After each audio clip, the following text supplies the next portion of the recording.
அம்மா, ஏன் கண்ணே என்னால் நம்ப முடியல. இது ஊரார் கண்களுக்கு தெரியறதுக்கு முன்னாடி நாம உடனே ஒரு முடிவு செய்தாங்க. சரி, என்ன செய்யணுமா அதை நீயே செய்.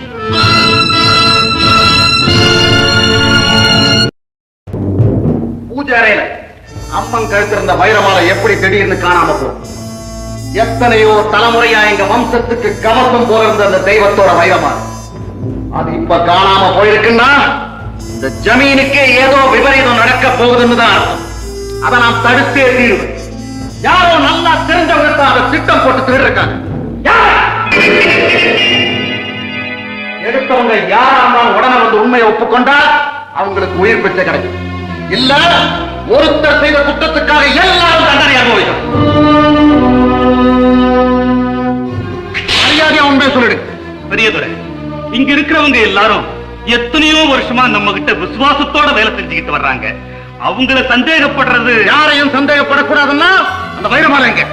இந்த காரியத்தை இவ்வளவு தைரியமா செய்யணும்னா யாரோ புதுசா வேலைக்கு சேர்ந்தவங்களா தான் இருக்கணும். புதுசா? அப்படியா இங்க வேலைக்கு இருக்காங்க? அம்மா, நேத்து காலையில பூஜை பண்ணது யாரு?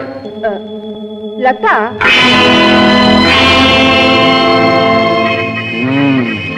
I see.